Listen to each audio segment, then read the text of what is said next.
Bonjour et bienvenue sur cette vidéo où nous allons traiter d'un point particulier de la comptabilité approfondie, à savoir les contrats de location-financement, dit aussi en français contrat de crédit-bail. Alors avant de commencer, je vous propose un plan. Donc nous aborderons dans un premier temps les solutions qui sont à disposition des entreprises si elles veulent développer leur outil de production. On verra donc que le contrat de location-financement est une des solutions. Comment ça se passe en termes de comptabilisation lors de la souscription du contrat de location-financement? Comment ça se passe à l'inventaire pour les immobilisations qui sont sous contrat de location-financement? À la levée d'options d'achat, nous verrons comment ça se passe. Et enfin, une particularité, un contrat un peu différent, un mixte de deux éléments, ce qu'on appelle la cession bail ou le leaseback. J'essaierai de vous présenter évidemment des applications corrigées au fur et à mesure. Restez bien jusqu'au bout. Un jingle, je voulais vous installer et on se retrouve tout de suite après.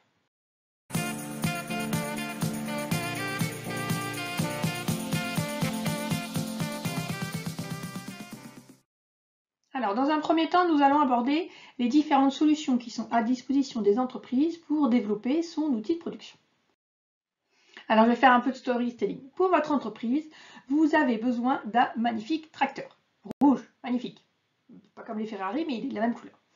Et vous savez que cet investissement coûte énormément d'argent. Sauf que vous n'avez pas beaucoup d'argent. La question qui se pose alors est: quelle solution est-ce que j'ai pour faire l'acquisition de ce magnifique tracteur rouge? Donc première solution classiquement auquel on pense, c'est l'achat. Mais l'achat nécessite des financements et donc en même temps que l'achat, ça veut dire qu'il va falloir aller chercher un banquier qui soit prêt à vous prêter. Et le banquier va peut-être pas vous prêter la totalité du coût d'acquisition du tracteur. Et ça veut dire aussi que vous allez vous engager à rembourser un emprunt et que vous avez un engagement plus ou moins long en fonction de l'emprunt que vous aurez négocié. Autre possibilité, si on ne veut pas justement s'endetter, c'est de dire on va faire de la location. Le problème de la location, c'est que on ne peut pas utiliser le bien exactement comme on veut et finalement ça coûte quand même plus cher à la longue, hein, sur une durée longue, qu'un achat de ce tracteur rouge. Il existe donc une troisième solution. C'est une solution qui a été développée beaucoup dans les années 60 en France parce que justement il y avait un fort besoin de financement d'outils de production, une forte croissance de ces outils de production. C'est donc le contrat de location-financement, qu'on dit aussi en français crédit bail. En langue anglo-saxonne, on parle de leasing. Voilà, tout ça c'est un petit peu la même chose. C'est en fait un mixte entre la location et l'achat. Alors je vais vous expliquer comment fonctionne ce contrat. Alors ce contrat, il a une durée déterminée. Donc il y a un début et il y a une fin. Et donc régulièrement, selon l'échéance qui sont indiquées dans le contrat de location-financement, vous allez payer des loyers tout au long du contrat, qu'on appelle aussi des redevances. Donc soit par mois, soit par trimestre, soit par semestre. Souvent ces redevances, ces loyers sont payables d'avance. Et ce qui se passe, c'est que vous vous engagez sur toute la durée du contrat et à la fin du contrat, vous aurez la possibilité d'exercer une option d'achat, c'est-à-dire que vous aurez la possibilité d'acheter le bien. Ça correspond en fait en quelque sorte au préfinancement d'une acquisition du niveau. C'est-à-dire que c'est un petit peu ce que peut faire quelqu'un qui est prévoyant, qui anticipe une acquisition, un investissement. Il va mettre un petit peu d'argent de côté et puis quand ça va être le moment d'acheter son immobilisation, il aura mis de côté l'argent pour acheter l'immobilisation. Et bien là, on ne met pas de l'argent de côté, on va verser des loyers, mais on sait en fait que ces loyers sont en fait un avancement du prix sur le prix d'achat de l'immobilisation. Alors évidemment, l'option d'achat, elle est de moindre valeur. Alors quels sont les avantages et les inconvénients de ce contrat? Si on se place du côté du prêteur, c'est-à-dire du crédit bailleur, l'avantage c'est que lui, en fait, il va louer. Donc, il reste propriétaire du bien. Donc, en fait, le bien constitue pour lui une garantie du prêt. Il n'a pas besoin de demander d'autres garanties que le fait qu'il reste possesseur du bien. L'inconvénient, c'est que c'est à lui de gérer toute la démarche d'achat et à lui d'identifier quel bien correspondra à la demande des clients. Donc après, s'il a une clientèle fidèle, en fait, il va demander directement aux clients ce qui les intéresse et il va être sûr du bien. N'empêche que c'est lui qui supporte la démarche d'achat et c'est lui aussi qui supporte le fait de débourser de l'argent au début pour faire l'acquisition de cet investissement, de cette immobilisation. Pour cette fois-ci l'emprunteur, c'est-à-dire le crédit preneur. Les avantages, c'est qu'avec cette méthode, il va pouvoir financer un investissement à 100%. Le contrat de location-financement concerne le bien, donc on va financer le bien à 100%, alors que si je dois aller chercher un emprunt auprès d'un banquier, généralement, on n'arrive pas à financer à hauteur de 100%, 50% pas de souci, mais 100% rarement. Il n'y a pas d'impact sur mon taux d'endettement, puisque ce n'est pas considéré, on verra ça après, mais en fait ce n'est pas considéré comme un emprunt, c'est considéré comme un contrat de location. Donc il n'y a pas d'impact sur ma structure d'endettement au niveau de l'entreprise. Et puis, ça me permet, parfois en fait on va utiliser ce contrat-là, même si on peut acheter, parce que ça me permet d'avoir un matériel performant et moderne. C'est-à-dire que si je n'exerce pas l'option d'achat, je peux arrêter mon contrat et je peux avoir du coup une nouvelle immobilisation qui est plus moderne plutôt que d'essayer d'optimiser et de rentabiliser l'immobilisation que j'ai achetée. Donc ça me permet de changer comme ça, de renouveler assez souvent, on va dire, ma flotte d'immobilisation. Alors souvent on a ça sur des flottes de véhicules, que ce soit des voitures, même au niveau de l'aviation. C'est quelque chose qui se fait beaucoup, alors pas en totalité, mais une partie de la flotte des entreprises de transport aérien est comme ça sous contrat de location ou financement. L'inconvénient par contre, c'est que je n'ai pas d'immobilisation qui apparaît dans le bilan. Donc au niveau de ma structure du bilan, en fait, mon bilan n'est pas augmenté, entre guillemets, et je n'ai pas de garantie supplémentaire au niveau de l'image de mon bilan. Je n'ai pas l'actif qui fait apparaître un outil de production. Donc en fait, il faut savoir qu'il y a deux types de contrats. On ne va pas trop insister dessus. Je vais vous expliquer parce que en termes de typologie dans le plan de compte, on va retrouver ces deux contrats. On a ce qu'on appelle un crédit mobilier qui concerne des biens meubles. Donc cette notion de bien meuble est une notion juridique. Un bien meuble est un bien mobile. Et on a des crédits bail immobiliers qui, vous l'aurez compris, concernent des biens immeubles et ils ne peuvent pas bouger. Alors, ça aura des incidences, entre autres, en termes de fiscalité, mais je vous propose de voir ça dans une autre vidéo. Alors, voyons maintenant, d'un point de vue de la comptabilité, comment on traite la souscription d'un contrat de location-financement, un contrat de crédit bail. Alors, à la souscription, la question qui se pose, c'est est-ce que le bien qui est en contrat de location-financement, est-ce que c'est un actif ou est-ce que je dois considérer que c'est une charge? Alors en fait, ce n'est pas un actif car il n'y a pas d'obligation d'achat.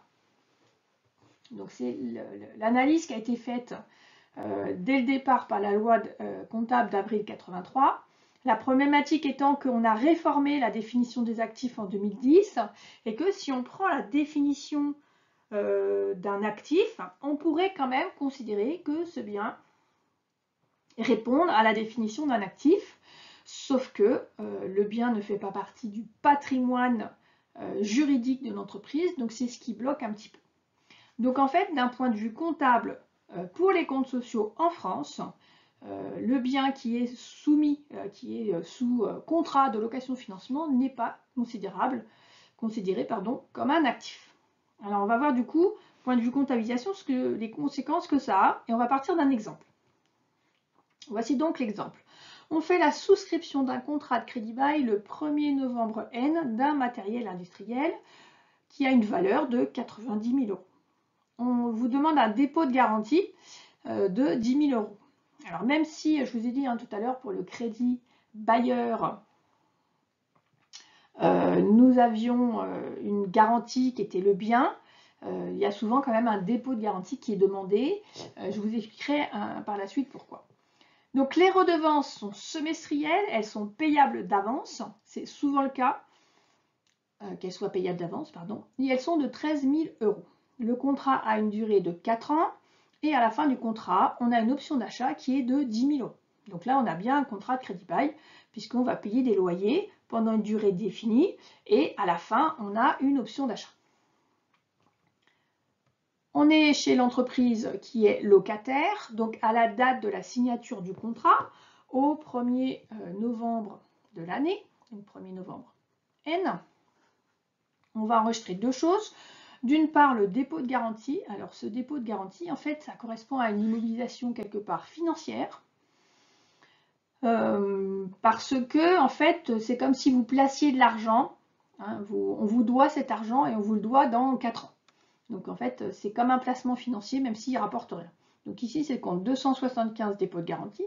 Et puis, je paye mon premier loyer, puisque c'est payable d'avance. Donc, je paye mon premier loyer de 13 000 €. C'est soumis à TVA. Dans la majeure partie des cas, c'est soumis à TVA. Et donc, je paye 512 banques. Hein, donc ici, finalement, en actif, on se retrouve juste avec le dépôt de garantie. Le reste est dans un compte de résultat en charge.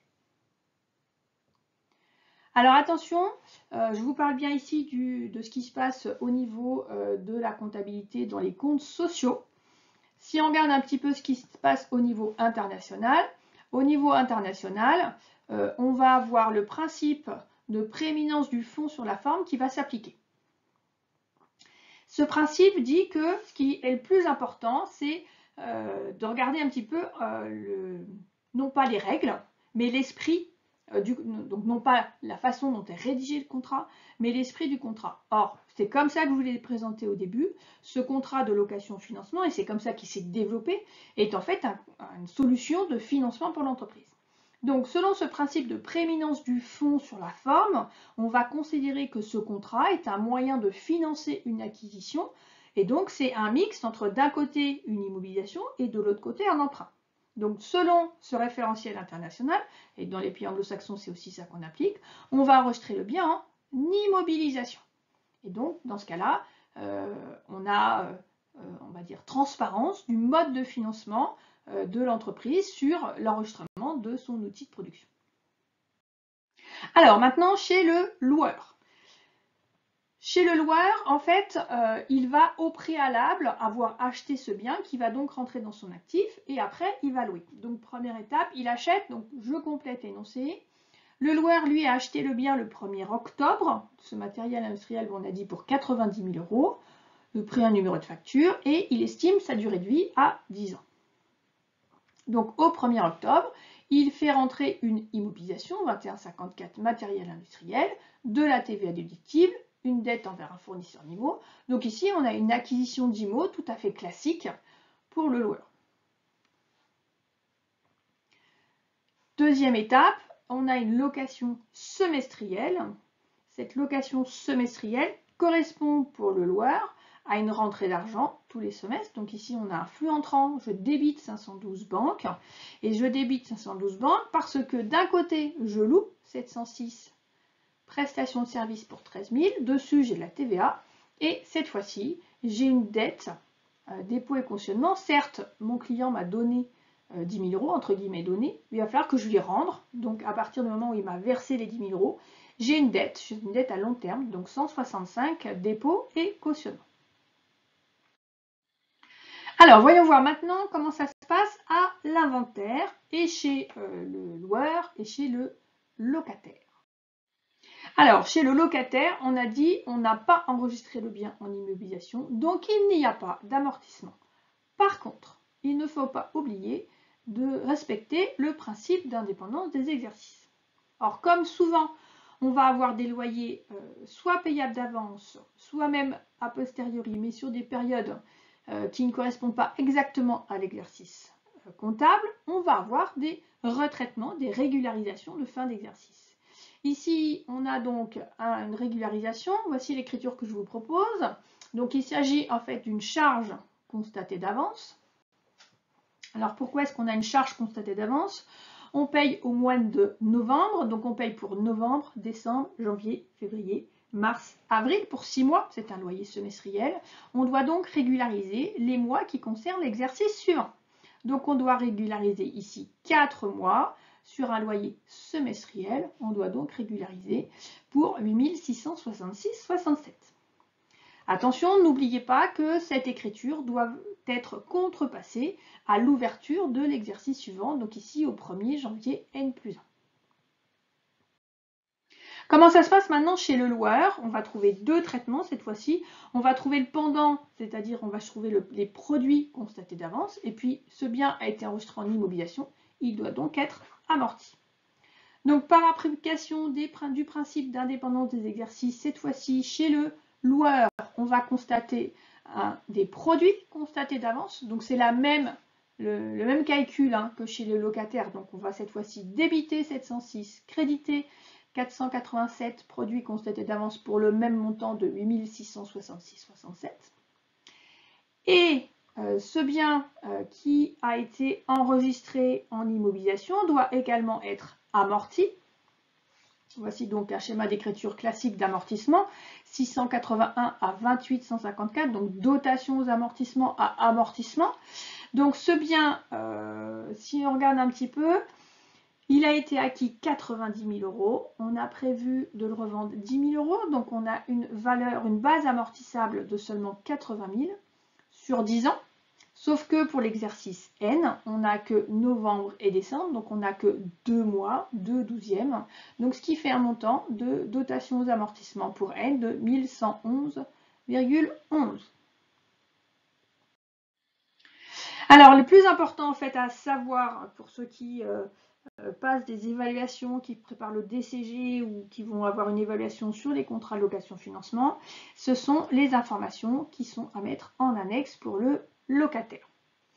Les informations sont fortement réglementées à mettre en annexe et en particulier là, l'objectif des informations sont de pouvoir donner des éléments pour pouvoir comparer les entreprises, quel que soit leur mode de financement. Donc, je vous montre le tableau qu'on vous demande de remplir en annexe, sauf si vous n'êtes pas soumis aux informations détaillées, mais sinon, voilà les informations à faire apparaître. Donc, on fait comme si on disposait de toutes les informations sur le bien, même s'il était mis en immobilisation. Donc, on veut le poste du bilan. Donc ici, c'est bien un poste d'actif qu'on attend. La valeur d'origine. Pour rappel, il faut préciser les redevances payées. Alors ça, j'y reviendrai rapidement dessus, mais c'est quelque chose qui va être important. C'est ce qu'on veut, c'est les redevances payées. Et donc, on va distinguer, en fait, celle à moins d'un an de celle de il y a plus d'un an. Au niveau, voilà. Donc, redevance de l'exercice, redevance cumulée, c'est en fait les exercices précédents.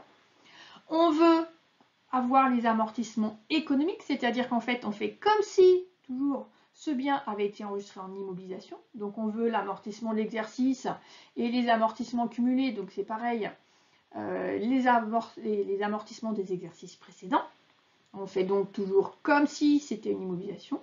Et puis, on veut aussi connaître ici les redevances restant à payer, c'est-à-dire en fait, on veut déterminer l'engagement de l'entreprise et on va distinguer l'engagement à moins d'un an, de 1 à 5 ans et au-delà de 5 ans. Et enfin, ça reste un contrat de location-financement, ça reste une information concernant l'engagement de l'entreprise, donc on va déterminer l'option d'achat. Donc vous avez vu apparaître tout à l'heure peut-être rapidement, attention, les redevances payées, c'est celles qui sont payées, donc on ne doit pas tenir compte des charges constatées d'avance. C'est pour ça que je vous ai bien précisé que c'était les payés. On va faire une application, on va rester sur notre application et voir ce que ça donne. Donc je vous propose qu'on fasse l'information en N+1 dans l'annexe.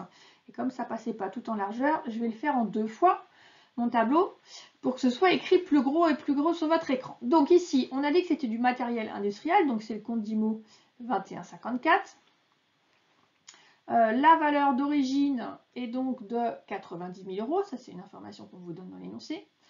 Les redevances de l'exercice, donc N+1 c'est une année entière, donc on a 2 redevances semestrielles. Redevances cumulées, c'est celle cette fois-ci de N. En N, on a commencé qu'au 1er novembre, donc il n'y a qu'une seule redevance, donc 13 000 €. Maintenant, si j'avais acquis ce bien, j'aurais eu un bien à 90 000 € avec une durée de vie de 10 ans, je l'aurais donc amorti à hauteur de 9 000 €. Et l'exercice d'avant, enfin ici que avant, puisqu'on a un N+1, donc il n'y a que N, eh bien j'aurais procédé à un amortissement avec un prorata de 2 mois par rapport à 12, novembre-décembre, 2 mois. Donc j'aurais pratiqué un amortissement cumulé de 1 500 € en N. Je continue mon tableau en dessous. On me demande après de donner les redevances restant à payer. Donc il me reste à payer N+2 à moins d'un an. Donc N+2 c'est 2 redevances, donc 26 000 €. Et entre 1 et 5 ans, ça correspond aux redevances de N+3 et N+4. N+3, on a 2 redevances. N+4, on n'a que celle d'avril, puisque en novembre, le contrat s'arrête. Donc cette fois-ci, on a 39 000 € de redevances restantes à payer. Donc si vous vérifiez un petit peu, si vous faites les redevances payées et les redevances restantes à payer, vous devez bien retrouver vos 4 redevances. On a un contrat de 4 ans, donc si vous regardez 26 000 1 an, pardon, 26 000 2 ans, 13 000 2 ans et demi et 39 000, ça fait 2 ans et demi, 3 ans, 4 ans, on retrouve bien le montant total des redevances. Et ne pas oublier l'option d'achat de 10 000 €. Alors ensuite, si tout va bien ou pas, on arrive à la fin du contrat et là la question qui se pose c'est est-ce qu'on va lever l'option d'achat? Donc il faut savoir que la levée d'option d'achat n'est pas obligatoire. Elle n'est pas obligatoire et je vous ai dit tout à l'heure, certaines entreprises vont privilégier la modernité des biens sous contrat de location de financement et vont plutôt changer de machine plutôt que de lever l'option d'achat. Donc on va faire le premier cas de figure où on ne laisse pas l'option d'achat et dans ce cas-là, il s'agit juste d'une récupération du dépôt de garantie chez le locataire et chez le loueur. Donc chez le locataire, il va récupérer ses 10 000 € de dépôt de garantie. Je reste sur le même exemple que tout à l'heure. Donc on a un flux entrant monétaire 512 banques et donc je solde mon dépôt de garantie. Et chez le loueur, eh bien, on a la chose inverse, c'est-à-dire que je rembourse mon dépôt et cautionnement, donc je débite dépôt et cautionnement et je paye. Donc j'ai un flux sortant de 512 banques pour 10 000 €. Maintenant, la levée d'option d'achat est quand même souvent l'objectif d'un contrat de location-financement, donc elle est assez majoritairement exercée. Alors comment ça se passe dans un premier temps chez le locataire? Pour le locataire, lever l'option d'achat constitue un acte d'achat d'une immobilisation. Donc ici, j'ai une option d'achat de 10 000. Donc cette fois-ci, je fais rentrer le matériel industriel, donc seulement au 1er novembre N+4, alors que je l'ai dans mon entreprise depuis le 1er novembre N. J'ai de la TVA déductible. Je solde mon dépôt de garantie et je paye. Et en fait, l'intérêt du dépôt de garantie, c'est aussi de limiter le flux de trésorerie sortant à la date de la fin du contrat location-financement. On a un dépôt de garantie de 10 000 €. Donc en fait, là, l'entreprise, elle n'a que 2 000 € de trésorerie à sortir, qui correspond en fait à 2 000 € de TVA déductible et qui va donc être compensé avec de la TVA collectée. Donc finalement, en fait, ça a un impact très faible sur la trésorerie de l'entreprise lorsqu'il y a un dépôt de garantie et ça favorise le fait que l'option d'achat souvent est exercée. Chez le loueur, il s'agit d'une cession d'immobilisation et je vous invite plutôt à aller reprendre la vidéo où je vous explique comment on fait une cession d'une immobilisation. Mais c'est un schéma tout à fait classique. Alors, cette immobilisation, donc à partir de la levée d'option d'achat, elle fait partie de l'entreprise. Il faut donc en faire un suivi. Donc en fait, il s'agit d'un traitement classique d'une immobilisation. On va donc devoir établir un plan d'amortissement avec comme particularité que la base amortissable, c'est l'option d'achat. Ici, ça sera les 10 000 €. Et que la durée d'amortissement, c'est la durée d'utilisation restante de l'immobilisation. Donc c'est souvent inférieur à la durée de vie qui était estimée au départ. C'est pareil, je vous laisse aller réviser ce point-là. Ce n'est pas spécifique au contrat de location-financement. Alors, petite comment dirais-je, originalité pour ce contrat qui s'appelle contrat de cession-bail ou de leaseback. C'est un exemple de créativité des entreprises et des conseillers des entreprises, dirons-nous.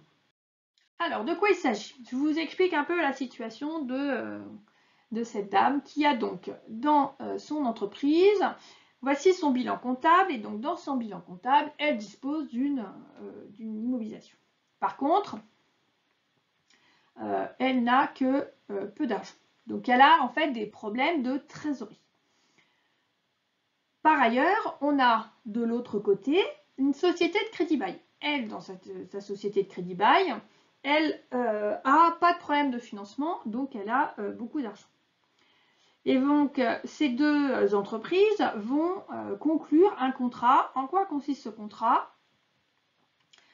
Mon entreprise 1 va céder son immobilisation à l'entreprise 2.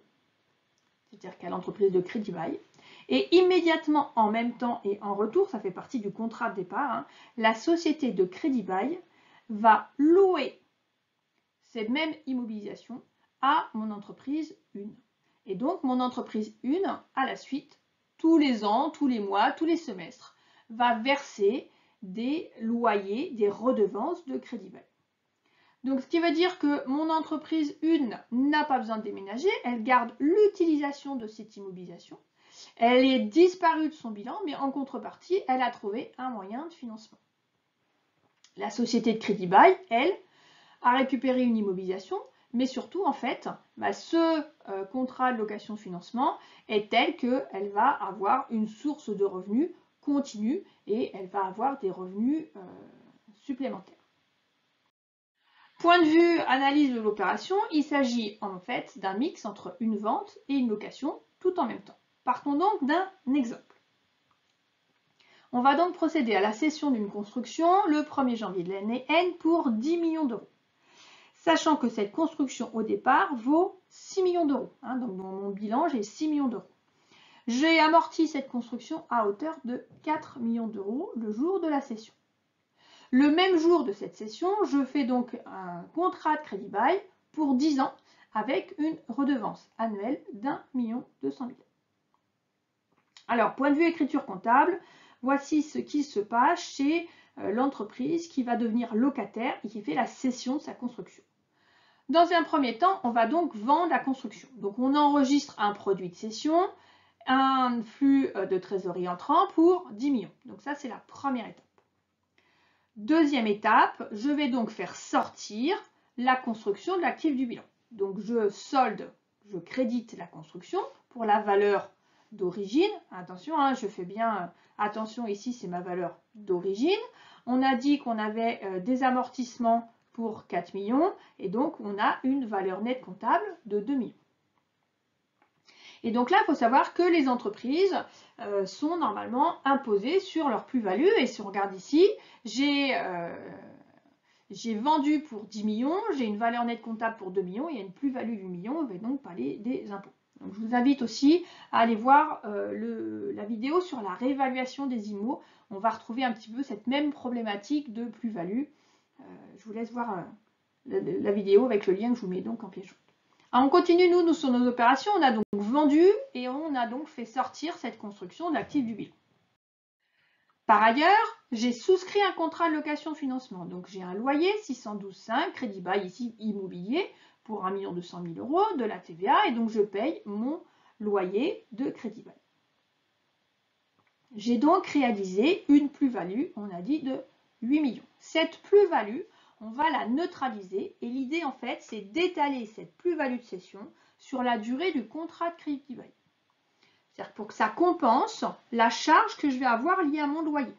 Donc ici j'ai une plus-value, cette plus-value c'est la différence entre le prix de cession et la VNC, on a une plus-value on a dit de 8 millions. Donc je débite 775 produits de cession des éléments d'actifs cédés pour 8 millions. Et je fais une régularisation, donc 487 produits constatés d'avance pour 8 millions. Et donc l'idée, c'est qu'à l'inventaire, je vais reprendre, je vais transférer une partie de ce produit constaté d'avance, je vais en transférer un morceau en produit d'exploitation et non pas en produit exceptionnel comme le compte 775. Donc à l'inventaire, au 31 décembre N, je vais donc reprendre produit constaté d'avance par un transfert de charge. Donc en fait, j'avais précédemment un produit exceptionnel, 775, que j'ai annulé pour partie.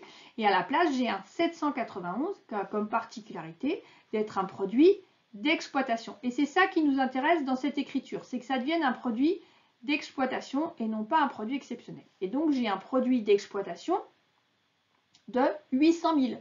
Pourquoi 800 000 ? Parce que j'étale la plus-value sur la durée du contrat. J'ai un contrat de 10 ans, 8 millions sur 10 ans, ça fait 800 000 euros.